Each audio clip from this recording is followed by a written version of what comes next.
It was supposed to be the happiest day of my life. Not mine exactly, but my son Mason's wedding. I had spent years imagining this day, standing proudly at the back of the hall, watching him start a new life with someone he loved.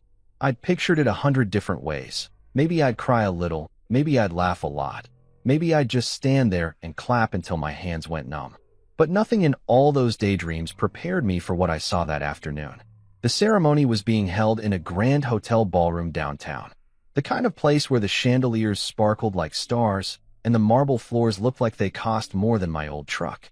I wasn't used to fancy places like that, but I wore my best black suit, the same one I had worn when Mason graduated college. I even got my boots polished, the scuff marks hidden so no one could say I hadn't tried. I stood there for a moment, breathing deep, telling myself I belonged here because I was Mason's father and that meant something. They led me to my seat at the front row, right where family was supposed to sit. There was a little folded card on the chair, just like all the others. At first, I didn't notice anything strange. I was too busy trying not to trip over the expensive carpet. But when I finally bent down to look, my heart stopped. The nameplate on my chair didn't say Mr. Daniel Cooper, like it should have. It didn't even say father of the groom. No, it said something else. Something that burned itself into my chest so hard I felt like I couldn't breathe. Low-educated fake dad. At first, I thought it was a mistake. A sick joke maybe. I glanced around, thinking someone would rush over, apologizing, swapping it out for the right card. But no one came. And then I heard it, the laughter. Quiet at first, like someone trying to hide it behind their hand, but it grew louder, crueler. When I lifted my eyes, I saw them, Claire's family. The Whitmores. Her mother, Judith, trying to cover her mouth as she laughed. Her father, Dr. Richard Whitmore, smirking like he had just seen a dog wearing a tuxedo. My ears burned. My palms started to sweat. I looked over at Mason, standing near the altar, straightening his cuffs. He hadn't seen it yet. Thank God he hadn't seen it yet. I stood up slowly. My first instinct was to leave. Get out of there before Mason noticed, before anyone else had a chance to point and laugh. My legs felt heavy, like they didn't want to move, but I forced them to step away from that awful little card. I made it halfway to the side door when I heard a voice, sharp and clear above the noise. Dad, wait. I stopped. I turned around, and there he was, Mason, jogging down the aisle toward me, the jacket of his navy blue suit flapping behind him. His face was red, not from embarrassment, but from anger. Real anger, the kind I hadn't seen on him since he was a teenager and someone tried to steal his bike. He reached me and grabbed my arm, squeezing tight. His voice shook a little when he said, Dad, let's go home. For a second, I just stared at him, too stunned to speak. I could feel every eye in the room on us, waiting to see what would happen next. But when I looked into Mason's face, into those familiar brown eyes that had once looked up at me from a crib, I knew what I had to do. I nodded. Together, we turned our backs on the ceremony, on the polished floors, the glittering chandeliers, the people who thought they were better than us. I could hear whispers and gasps behind us, but I didn't care. Mason didn't care either. His hand stayed firm on my shoulder, like he was shielding me from every daggered stare in the room. As we pushed through the heavy double doors, I caught a glimpse of Claire standing frozen at the altar, her white dress gleaming under the lights. Her mouth was open in shock. Judith's face was twisted into something ugly, and Dr. Whitmore looked like he had swallowed a lemon. Good. Let them see what it felt like to lose something precious. Outside, the sun was blinding.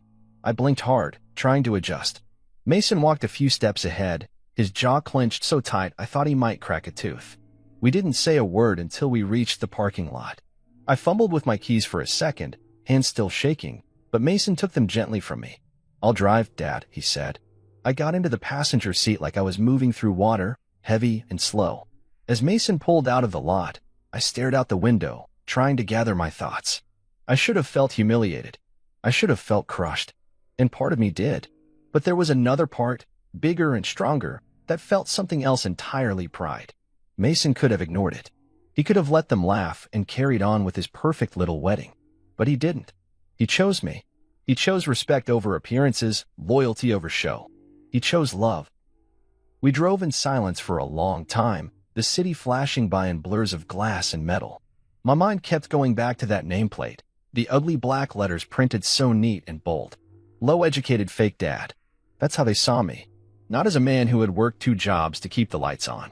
Not as a father who had learned to braid hair with clumsy fingers when Mason wanted to dress up as a superhero with a cape. Not as the man who had sat up all night when Mason had pneumonia, praying to a god he wasn't even sure he believed in. No, just some fool they could laugh at. Mason tapped the steering wheel lightly with his fingers. "I'm sorry, Dad," he said finally, voice low. "I should have seen it coming. I should have known." "You couldn't have known," I said. My throat was thick, but I forced the words out. "And you stood by me. That's all that matters." He glanced over, and for the first time all day, he smiled. It wasn't a big smile, but it was real.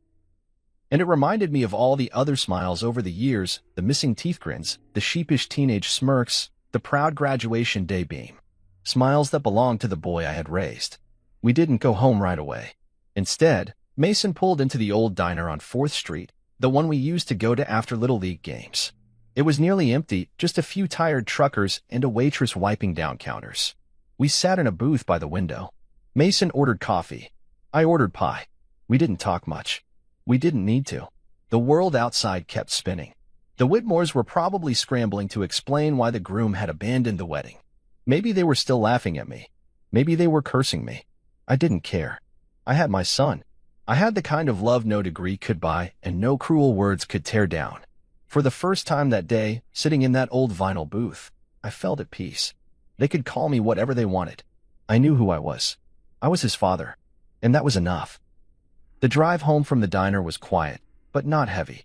There was a peace between us, the kind that only comes after the worst has happened and you realize you're still standing. As we pulled into the driveway of our little house on Maple Lane, I let out a breath I didn't even realize I'd been holding. The porch light flickered as it always did. The paint on the fence was chipped, and the lawn could have used a trim. But to me, it was the most beautiful sight in the world. Mason got out first, unlocking the door like he had done 1,000 times growing up. I followed slowly, my legs stiff from sitting too long. Inside, the house smelled like old leather and coffee, comfort smells, familiar smells. Mason dropped the keys on the hallway table, shrugged off his jacket, and turned to me with a look I hadn't seen in years. It wasn't embarrassment. It wasn't anger. It was sadness, raw and deep. "I didn't mean for today to turn out like this," he said quietly. I shook my head. "You didn't do anything wrong." He sat down heavily on the old couch, the one we had patched together more times than I could count. I sat across from him in the recliner that had been my throne for nearly 2 decades. The same chair where I read Mason bedtime stories when he was little. The same chair where I waited up for him when he was 15 and stayed out past curfew. Memories flooded in, uninvited but welcome. I remembered the nights we spent on that couch when the power got cut off, wrapped in blankets, eating cold beans from a can and laughing like it was an adventure. I remembered how, when Mason was about 8, he'd swear he would grow up rich enough to buy me a real leather recliner. One that doesn't squeak when you lean back, he promised. I told him I liked the squeak. It reminded me the chair was alive, just like our home. I smiled at the memory, and for the first time that evening, I felt the weight on my chest lighten a little. Mason leaned forward, elbows on his knees. "You ever think, maybe I should have just married someone simpler? Someone who didn't come with a family like that?" I let the question hang in the air.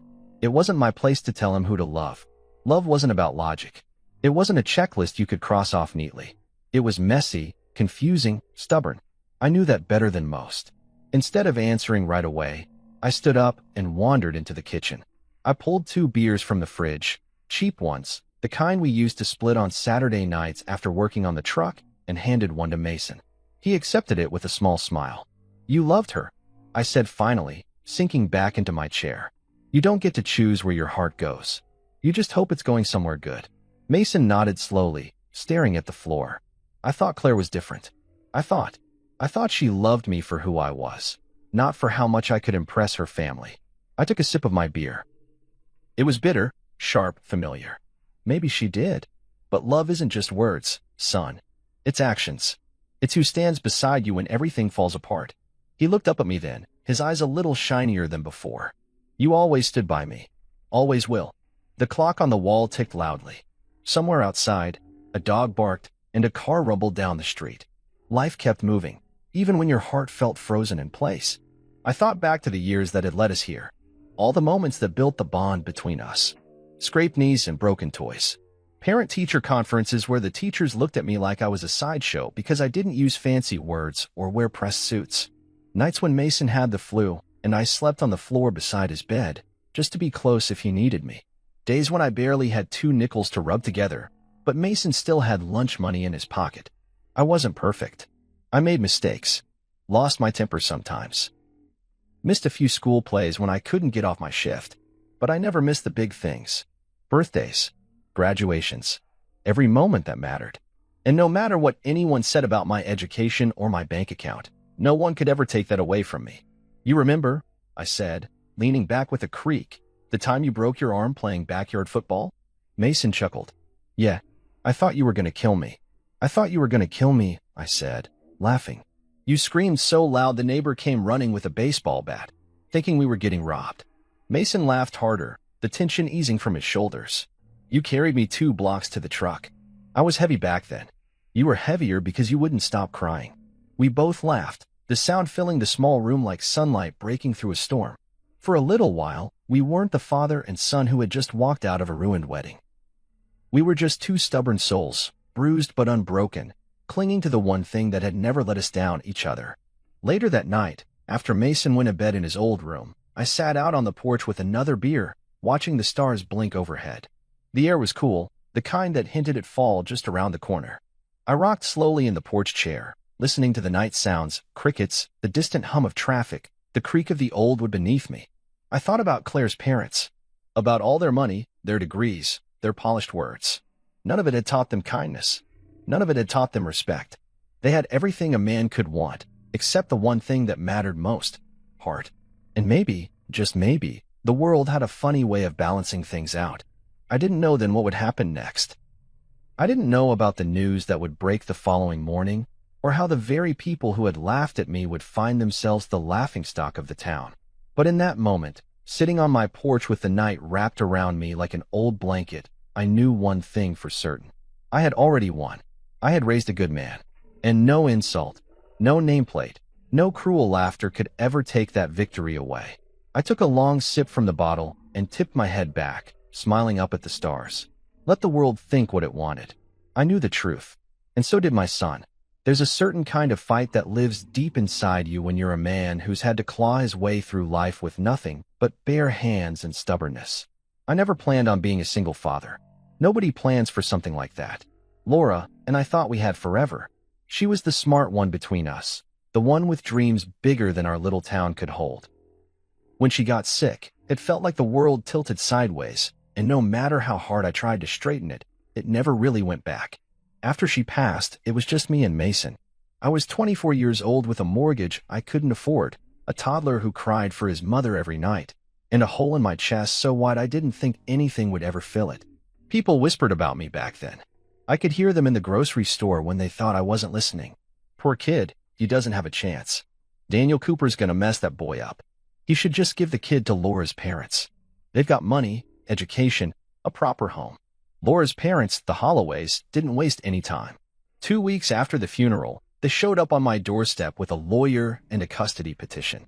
I still remember standing on that porch, Mason clinging to my jeans, staring down at Laura's mother with her perfect hair and her eyes sharp enough to cut glass.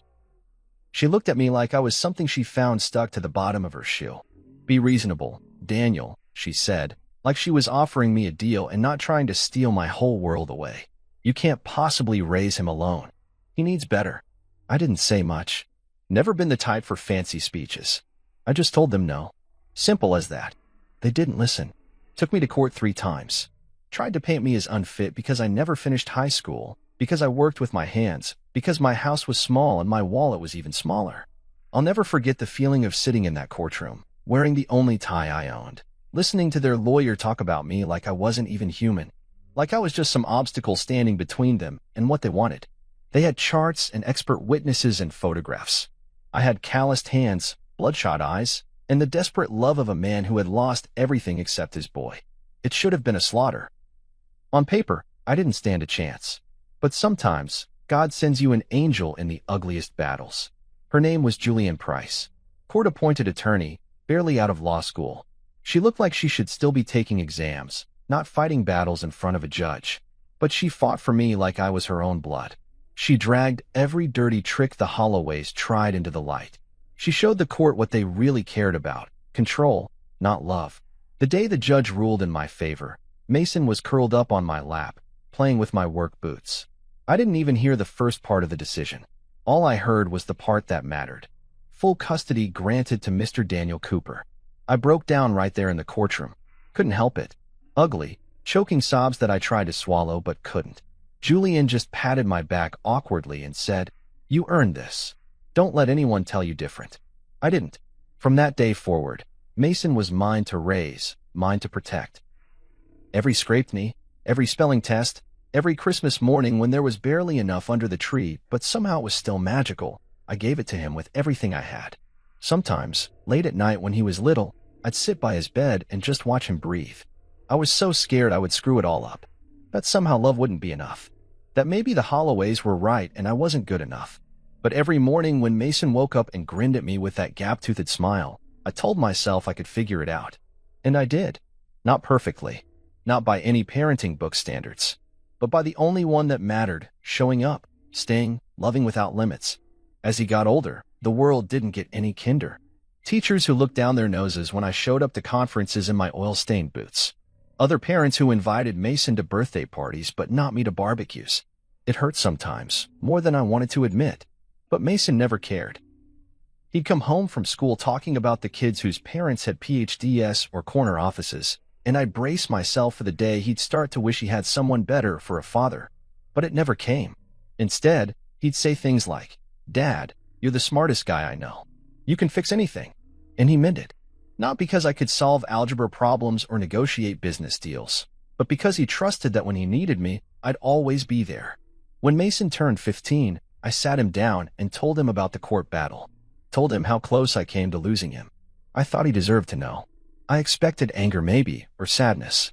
But he just sat there quietly, then hugged me so tight I thought my ribs would crack. "You didn't lose me, Dad," he said. "You never will." Now, sitting on the porch all these years later, those words came back to me clear as a bell. After everything, the nameplate, the laughter, the humiliation, none of it could touch that bond. They didn't know the battles we had fought together. They didn't know the nights spent wrapped up in each other's stubborn love. They saw a low-educated mechanic. They didn't see the man who had rebuilt a whole world with 2 battered hands and a heart that refused to quit. I closed my eyes, letting the cool breeze wash over me. Mason was asleep inside, safe under the same roof that had sheltered him through scraped knees, broken hearts, and teenage rebellions. My boy, my pride, my proof that love didn't need a degree or a pedigree to be real. Tomorrow, the world would keep turning. Maybe it would bring more trouble. Maybe it would bring surprises. But tonight, in the quiet darkness of our little corner of the world, I knew this much. I had chosen to fight for Mason when it mattered most, and I would choose it again, 1,000 times over. Because at the end of it all, love wasn't measured in letters after your name.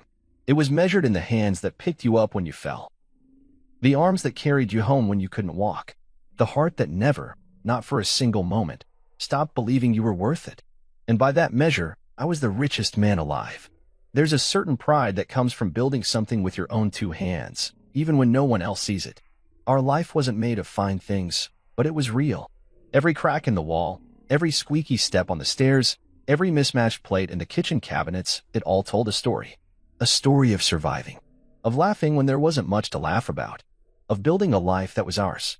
After the custody battle, I was working 2 jobs, days at the factory, nights fixing trucks in the neighbor's garage. Sometimes I'd crawl into bed at 2 in the morning, too tired to even take my boots off. But when Mason would wander into my room in his footy pajamas and climb onto the bed, curling up against me with a sleepy, "Love you, Dad," it made every aching muscle worth it. I didn't know much about raising a kid the right way. Never had a manual. Never had anyone showing me how to do it. My own father had been long gone before I even hit my teens.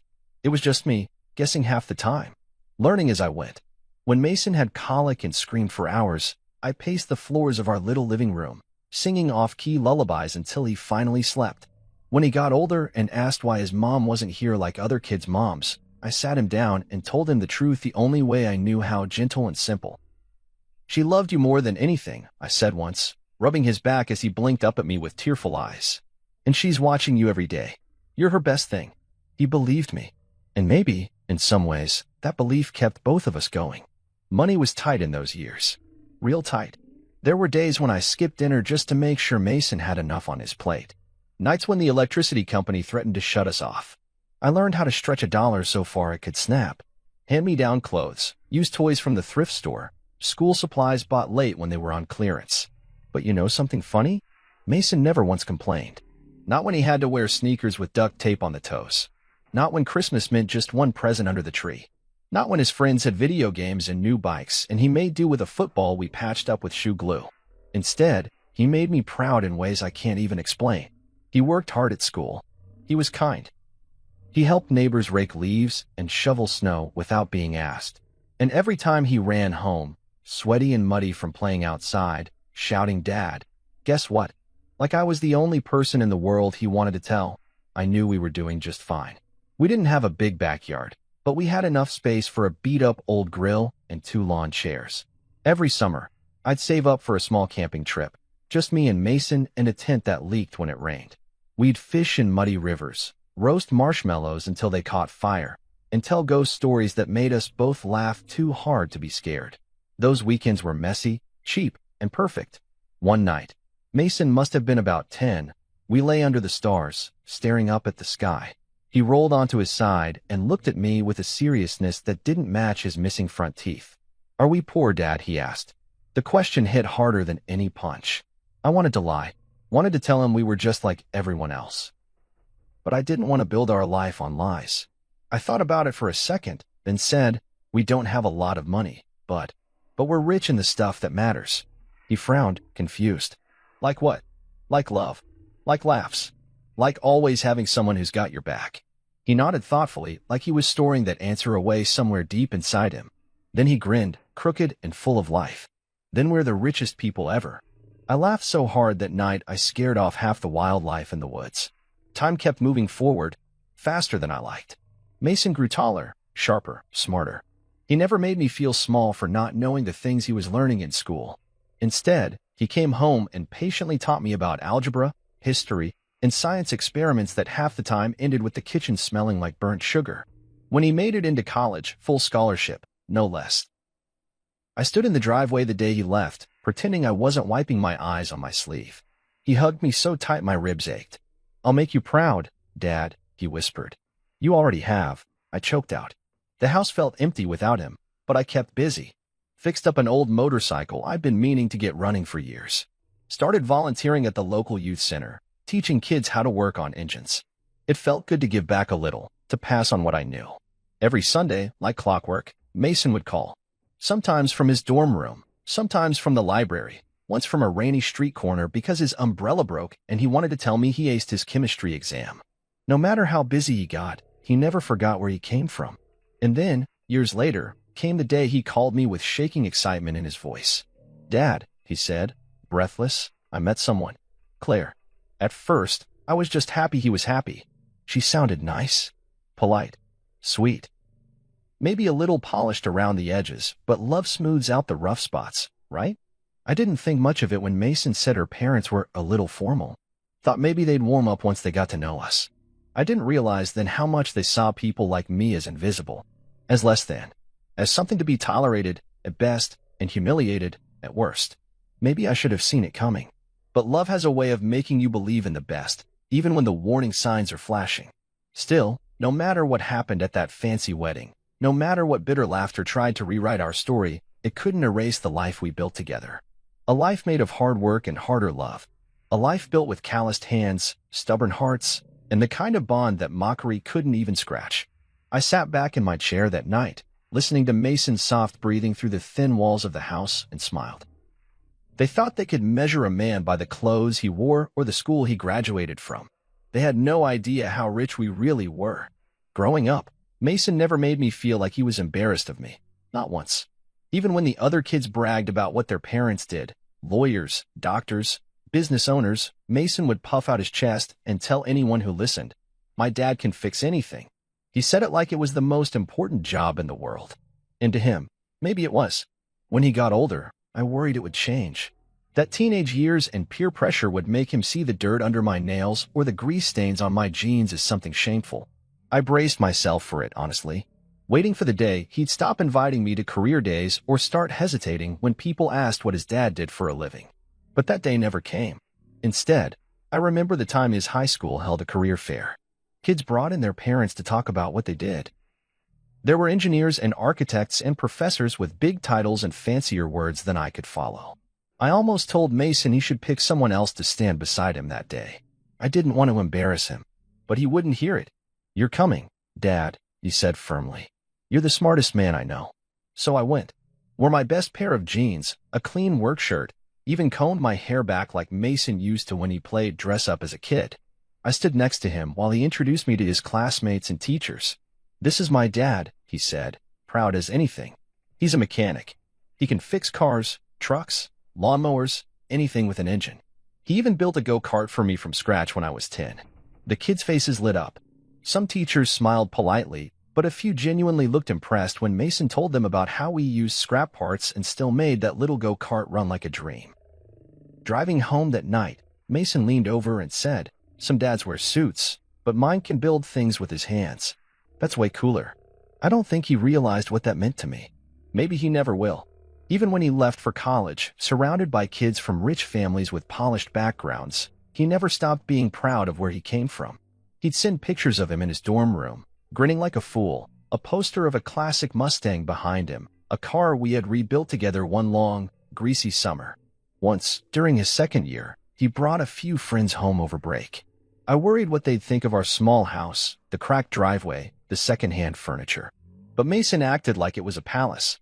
He showed them the workshop out back where we had spent countless weekends. Told them stories about learning to change oil before he learned to drive. He even pointed proudly at my old recliner in the living room and said, "Best chair in the world." Sat there every night listening to my dad's crazy stories. And when one of his friends joked about the tiny kitchen, Mason just laughed and said, "Yeah, but you've never had burgers better than my dad's." He made me feel like I was 10 feet tall. That's what love does. It doesn't hide you in the shadows. It shines a light on you, even when the rest of the world looks away. Claire entered his life not long after that. I could tell he was head over heels from the start. He talked about her like she was made of sunlight. She was smart, top of her class, working toward a career in international law.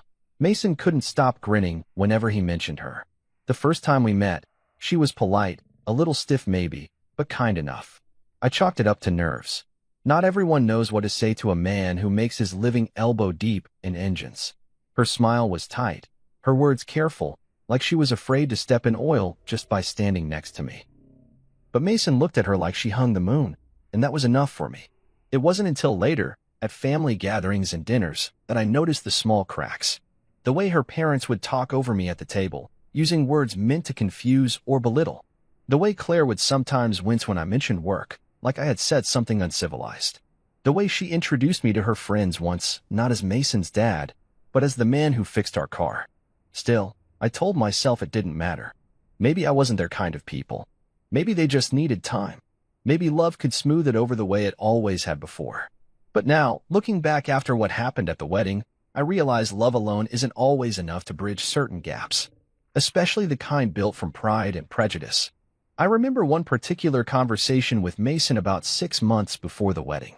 We were fixing up the porch swing, replacing a few rotten boards.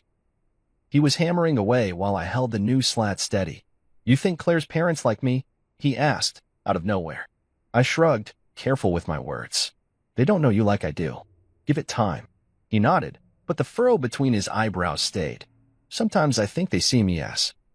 "I don't know. Not good enough," he muttered. "More to the nails than to me." I set down the slat and wiped my hands on my jeans. "Listen, son," I said carefully. "Some people are born thinking they're better than others because of where they went to school or how many zeros are on their paycheck. That's their problem, not yours. You measure a man by how he treats the people who can't do anything for him. By his heart, not his wallet." Mason didn't say anything for a long moment, just kept hammering. But his jaw was set, and I could tell he was storing those words away the same way he always did when something mattered. Maybe that's why, on the day of the wedding, when he saw that awful nameplate and heard the laughter, he didn't hesitate. He remembered what mattered. He chose love over appearances. He chose respect over status. He chose me, not because I was the perfect father, not because I had wealth or titles to offer, but because, when everything else was stripped away, money, education, fancy suits, and big houses, what was left was a bond built from years of late nights, early mornings, scraped knees, burned dinners, repaired engines, bedtime stories, and 1,000 little moments of showing up. And sometimes, that's more than enough. Sometimes, it's everything. The Whitmores were the kind of family that wore their pride like armor. Everything about them was polished, rehearsed, and just a little too perfect. From the first time I met them at a dinner party Claire's parents threw, I could feel the difference. They spoke in clipped, proper tones, like every word was a carefully measured performance. They shook hands too firmly, smiled too tightly, and when they talked about their achievements, degrees, investments, business ventures, it wasn't conversation. It was competition. I tried to fit in. God knows, I tried. I showed up in the best clothes I could afford, kept my elbows off the table, minded my manners the way Laura had once taught me. I smiled when they dropped fancy terms about stocks and private equity. I nodded politely when Dr. Whitmore bragged about the prestigious universities in their family line like it was a crown he wore. But no matter what I did, it wasn't enough. They didn't see me as a man who had raised a son through blood, sweat, and broken dreams.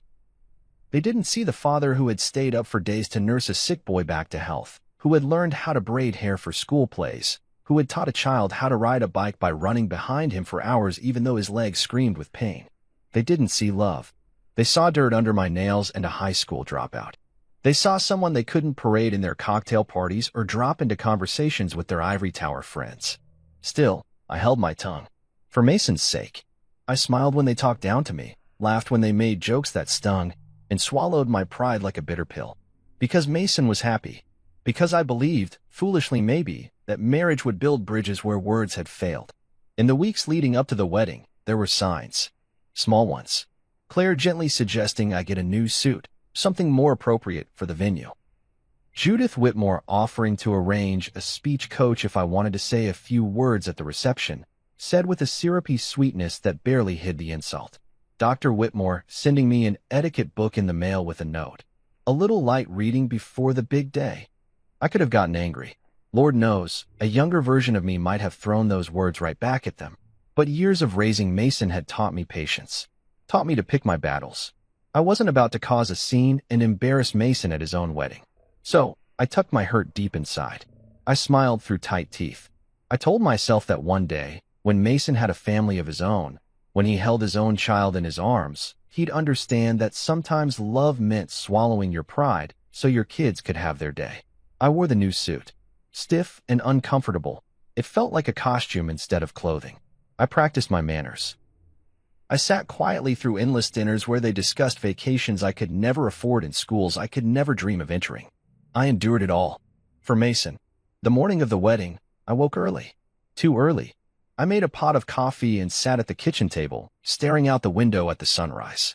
I thought about Laura, how proud she would have been. I thought about the little boy who used to crawl into my bed after nightmares and how he was now a grown man about to start his own life. I told myself that today would be about Mason, not about me, not about the Whitmores.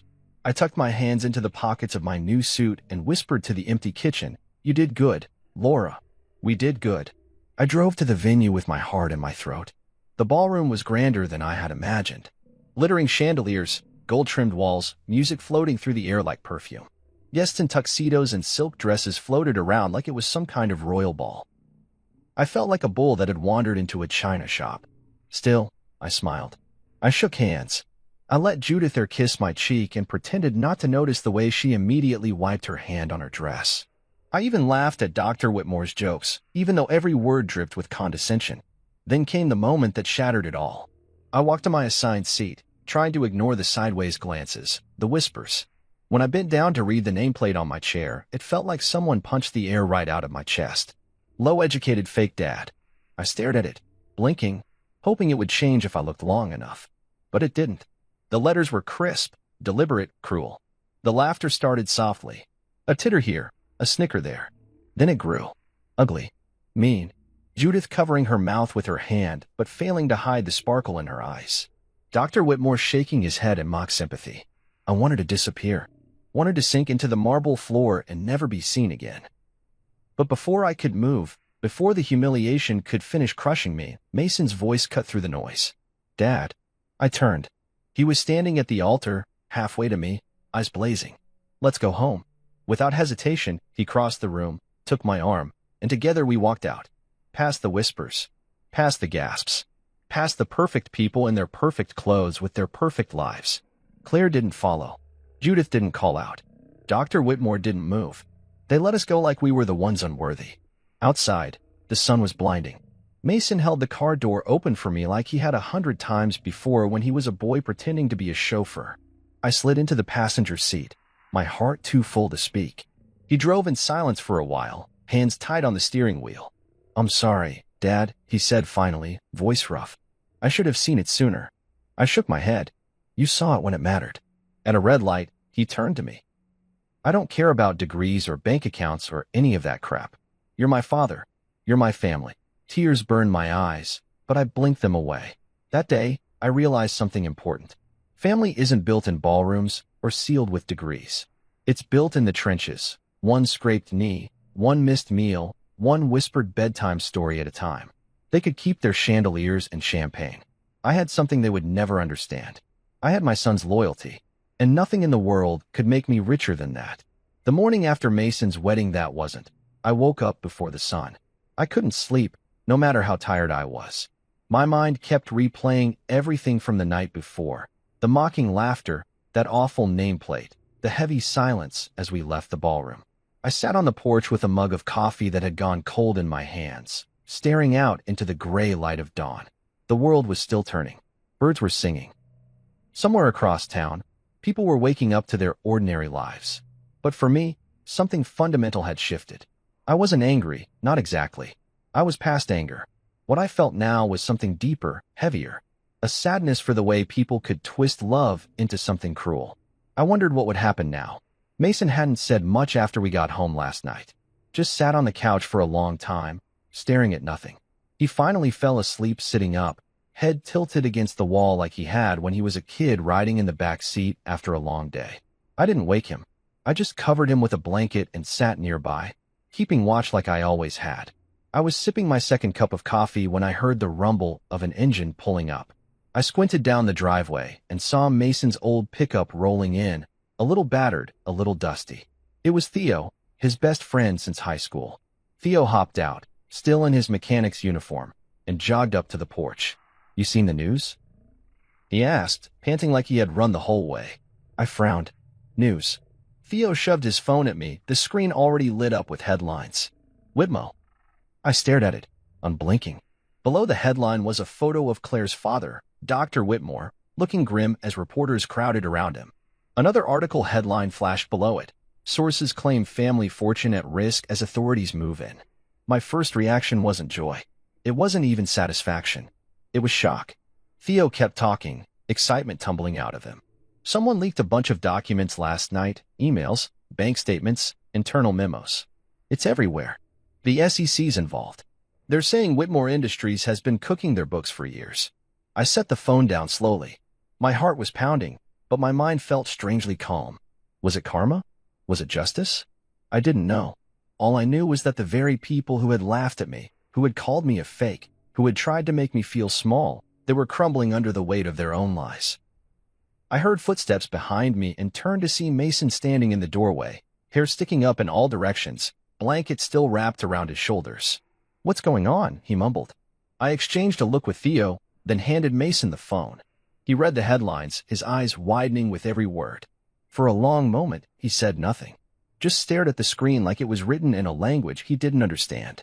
Then, slowly, he let out a breath and sank down onto the porch steps. I don't even know what to feel, he said finally. I sat down beside him. You don't have to feel anything right now. Just breathe. Theo clapped him on the shoulder. Better to find out now than later, man. Mason nodded, still staring off into the distance. I almost married into that mess. You didn't, I said quietly. You saw the truth when it mattered. We sat there in silence, the three of us, while the sun crept higher and the world around us started to buzz with life. I could hear the neighbors' sprinklers kicking on. Someone down the street was mowing their lawn. It was just another Saturday for most people. But for us, it was the first day of a different life. Around noon, Mason's phone started blowing up. Calls, texts, voicemails. Some were from Claire. Some were from her parents. Some were from people who had been at the wedding, desperate to know what we knew, if we had been part of the leak. Mason didn't answer a single one. He just sat there, staring at the phone, shaking his head. At one point, he turned to me and said, "Dad, do you think they ever loved me? Or was it always about appearances?" I hated that question. Hated that he even had to ask it. "I think they love the idea of you," I said carefully. "The image. The connection. But real love? Real love doesn't humiliate. It doesn't mock. It doesn't care about where you came from or what you wear or what you do for a living. It shows up when you fall. It holds on when things get ugly." Mason swallowed hard. "I don't think they ever really saw me. They didn't deserve to," I said simply. In the afternoon, the news got worse for the Whitmores. More documents surfaced. Anonymous sources came forward. Former employees spoke to the press. It was a tidal wave, and no matter how hard they tried to spin it, they were drowning. Theo eventually left to get back to work. Mason and I stayed on the porch, watching it all unfold from a battered old laptop he set up on the table between us. At one point, we saw a live clip of Dr. Whitmore being swarmed by reporters outside his office. His face was pale, drawn, nothing like the smug man who had smirked at me across the ballroom just the day before. Judith was there too, clutching her pearls like they could save her. Claire wasn't visible in the crowd. Maybe she was hiding. Maybe she was just smart enough to stay away. Mason watched for a few minutes, then closed the laptop with a sigh. "I don't want anything from them," he said. "Not their money. Not their apologies. Nothing." "You don't need anything from them," I said. "You've got everything you need right here." He looked at me then, really looked at me, and for the first time in a long time, I saw peace in his eyes. Maybe not happiness yet, but peace. That night, we grilled burgers in the backyard. Just the two of us. No fancy dishes. No white tablecloths. Just two plates balanced on our knees, ketchup dripping down our fingers, laughter filling the warm summer air. We didn't talk about the Whitmores. We didn't talk about the wedding. We just talked about life. About dreams. About the future. Mason told me he was thinking about starting his own business. Something simple, something honest. Maybe a garage of his own. Maybe teaching kids how to work on cars, the way I had taught him. I told him I thought that sounded just about perfect. As the stars came out overhead, I realized something important.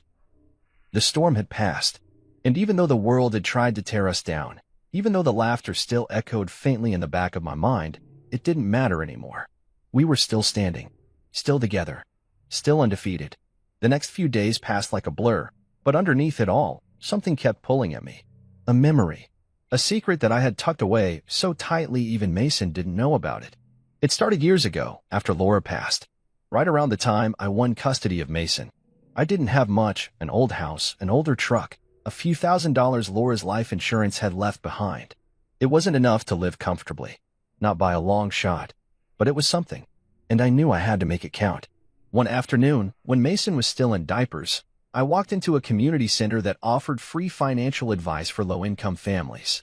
I didn't know anything about stocks or investments. I barely understood savings accounts. But I sat through every workshop, read every battered pamphlet they handed me, and asked 1,000 questions. I wanted to be ready for anything life threw at us. It was there I learned about investing small amounts into companies. Not big flashy gambling. Smart, patient investing. Little by little, year after year. And funny enough, one of the companies I had put a small chunk of Laura's insurance money into was Whitmore Industries. Back then, they weren't the giant they became later. Just another mid-sized manufacturing company. Their stock was cheap, their prospects decent. I figured why not? It wasn't a fortune, just a few $100s here and there. Enough that, over the years, as Whitmore Industries grew into a giant, so did my shares. I didn't tell anyone, not because I was hiding it, but because it didn't seem important. It was just a quiet thing I did in the background, like fixing the leaky faucet or making sure Mason had enough money for school books. By the time Mason went to college, I had accumulated a surprising number of shares, enough to be considered what they called a minor silent investor. Not enough to sit on their board or throw weight around, but enough that when I sold them, someone would notice. I hadn't touched those shares in years. They just sat there, quietly growing, like a tree planted in a forgotten field, until the night of the wedding. When I saw that nameplate, when I heard the laughter, something in me snapped. Not in anger, not in revenge. In clarity. The people who sat there, mocking me, thought I was nothing. They didn't know I owned a small part of the empire they bragged about. They didn't know that with one phone call, I could make their comfortable little world tilt sideways. So I did. I waited until Mason and I got home, waited until he had fallen asleep on the couch, blanket pulled up to his chin like he was a boy again. Then I sat down at the kitchen table, pulled out the old laptop I barely used anymore, and logged into my investment account. There they were, hundreds of shares. Enough to matter. I didn't hesitate. I clicked sell. I didn't just sell them to the market. I directed them to a competitor I had researched months earlier, a company that had been waiting for the right moment to strike. The transfer went through in less than 20 minutes. By morning, it would be done, and I would be free of them. I didn't do it to destroy them. Honestly, that wasn't even my first thought. I did it because I realized I didn't owe them anything. Not my silence. Not my respect. Not my investment in their future. They had already decided what I was worth. They forgot to check who was holding part of their house up. The next morning, the fallout began. News outlets sniffed out the sale quickly. Speculation ran wild. People panicked. Stocks plummeted. Investigations kicked up dust the Whitmores had spent years trying to sweep under expensive rugs. It was chaos. Beautiful, ugly chaos. And all the while, I said nothing. Mason didn't know. No one did. It was my quiet goodbye to people who never deserved a hello. I watched it all unfold with a strange calm. No gloating. No fist pumping. Just the same steady feeling I had whenever I finished fixing an engine. Satisfaction that the work was done, that the gears had turned the way they were supposed to. One night, a few days after the collapse started, Mason and I sat on the porch again. We hadn't said much about the Whitmores lately. It was like we had both agreed, without speaking, to let the past stay where it was. But that night, Mason turned to me with a frown. "You ever feel bad?" he asked. "That they're losing everything?" I thought about it for a long minute. "No," I said finally. "Because what they built was hollow. It was built on lies. On hurting people smaller than them. It was always going to fall. They just didn't think it would happen so soon." Mason nodded, staring out at the stars. "You think Claire knew?" he asked after a while. I shrugged. "Maybe. Maybe not. Doesn't change anything." He sat quietly, shoulders hunched like he was carrying something heavy. I reached over and clapped a hand on his back. "You don't owe them anything, Mason," I said. "Not your guilt. Not your regret. Sometimes, when a house catches fire, it's not your job to run back inside." He let out a shaky breath. I wanted it to be real, you know? The love. The family. All of it. "I know, son," I said softly. "And it will be. One day.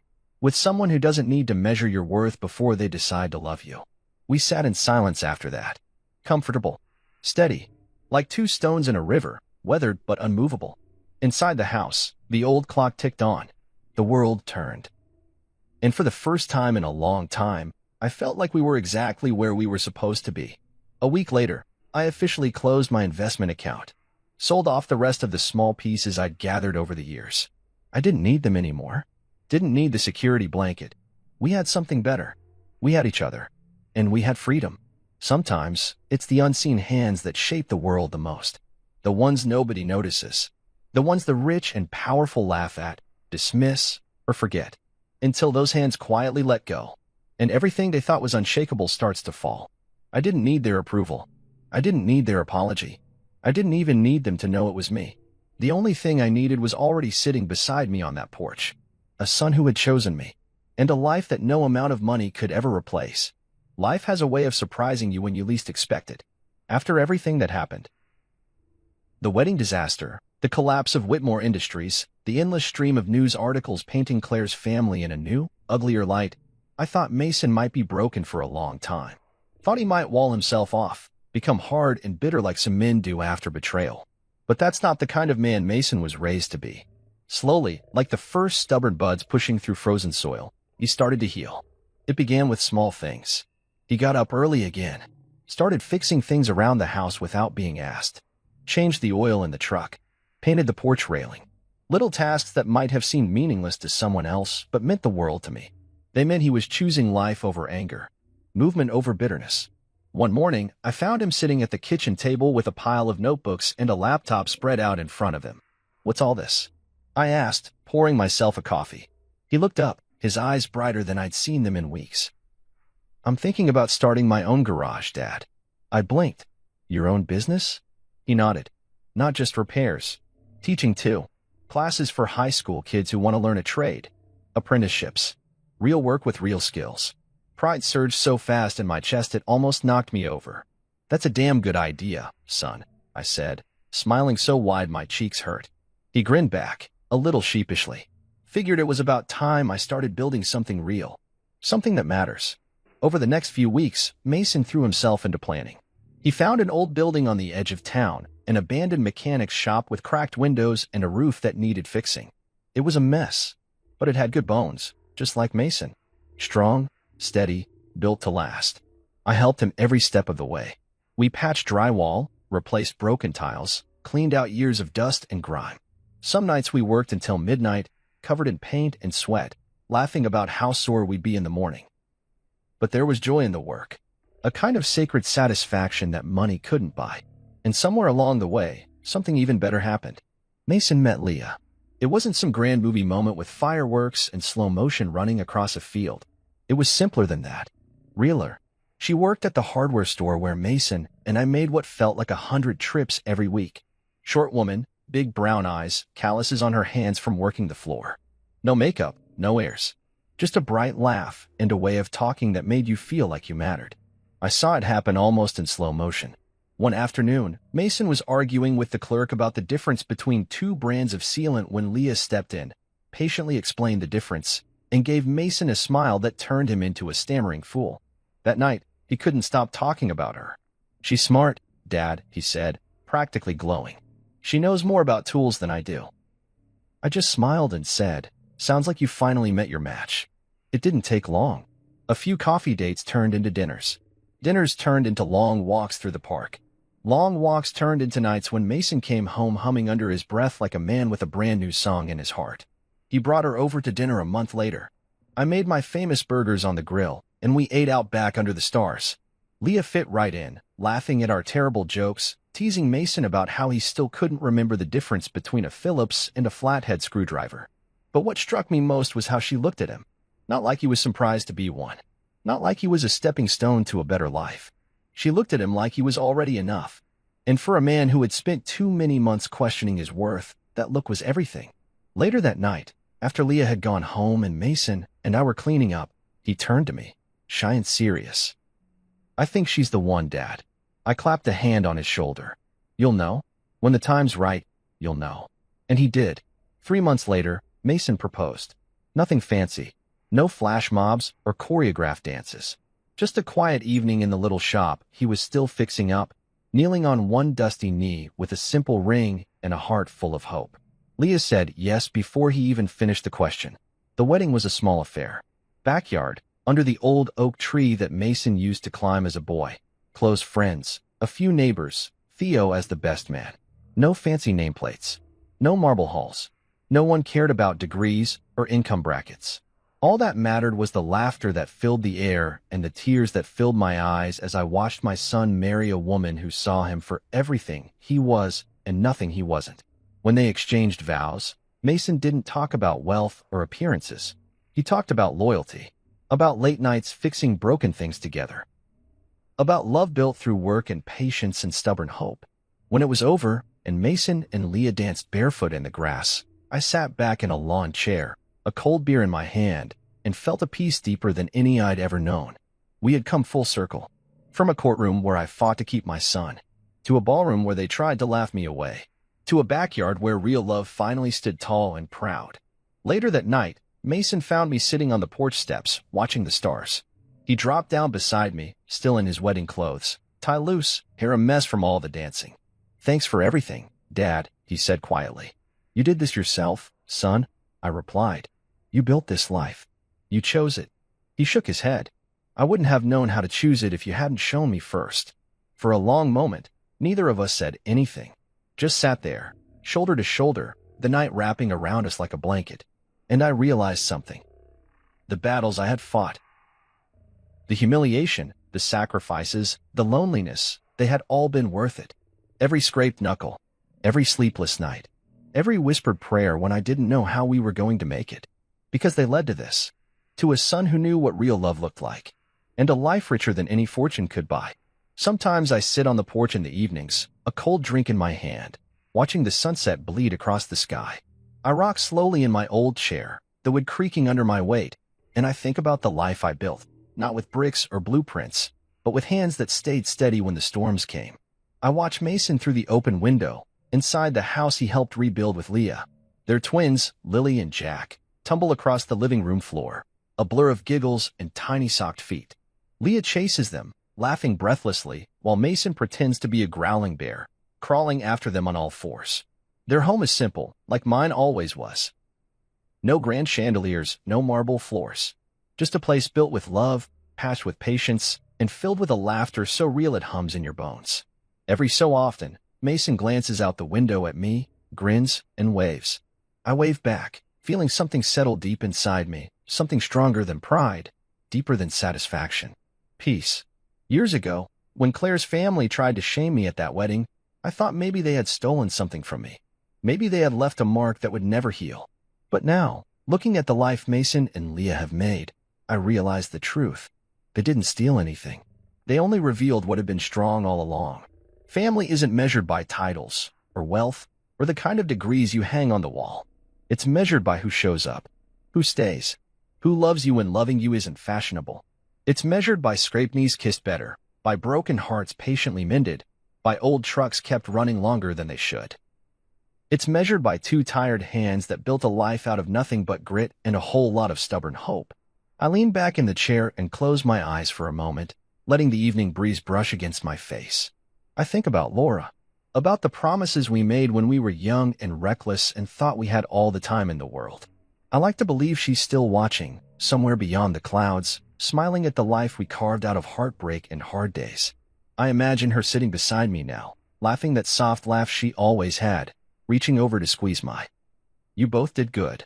Sometimes Mason comes out after the kids are in bed, carrying 2 beers. He'll sit beside me, stretching his long legs out in front of him, and we'll talk about nothing and everything. About how Jack thinks he's a dinosaur, about how Lily refuses to go to sleep unless she hears 3 bedtime stories in a row, about how scary it is to raise kids, to wonder if you're doing it right, to worry you're making mistakes you can't see yet. I get scared sometimes, Dad, he admitted once, staring up at the stars. Scared I'll mess it all up. I chuckled low in my throat, took a slow sip of my drink, and said, "Welcome to being a parent." He laughed, shaking his head. "But you made it look easy." I turned to look at him then, at the strong, kind man he had become. "It wasn't easy," I said. "Not for a single minute. I just loved you enough to make it through." That's the secret no one tells you about family, about life. It's not about getting everything right. It's not about never falling down. It's about getting back up. Every single time. About showing up even when you're tired, even when you're scared, even when you don't have a clue what you're doing. It's about loving so hard that all the broken pieces start to fit together in new ways. And sitting there beside my son, under a sky full of stars, I realized something else. The Whitmores had laughed at me once, called me a low-educated fake dad, tried to paint me as less than. But none of that mattered anymore. Because while their empire crumbled, while their carefully constructed lives unraveled in headlines and courtrooms, my life was here, alive, breathing, growing stronger every day. Not perfect, not polished, but real. Mason built his garage up from the ground. It's a small place with grease-stained floors and a giant hand-painted sign that reads, "Cooper's Garage. Honest work, honest people." Every day, kids from the high school come by after classes to learn how to fix engines, change oil, patch tires. Mason teaches them with the same patience I once taught him. Leah runs the front office, twins strapped to her hips more often than not, managing invoices and ordering parts with a baby on each arm. Sometimes when I visit, the kids call me Mr. Cooper or Coach and ask me to show them tricks on old carburetors. I teach them everything I know, just like I did with Mason. Watching them grin with grease on their faces, I realized that somehow, without even planning it, we built something bigger than just a life. We built a legacy, a place where kids who felt overlooked could find pride in their hands, in their skills, in the knowledge that they mattered. And Mason, he stands at the heart of it all. Not because of a fancy name, not because of a silver spoon, because he knows what real value looks like, because he was raised on it. One night, after a long day at the shop, Mason found me again on the porch. He sat down beside me without a word, handed me a cold beer, and stared out at the field stretching under the moonlight. After a while, he spoke. "Thanks for fighting for me, Dad. For everything." I clinked my bottle against his and said, "Always." Because that's what real fathers do. They show up. They stay. They love even when it's hard, when it's messy, when the world tells them they're not enough. They prove the world wrong, not with speeches or money or shiny things, but with the simple, stubborn act of being there.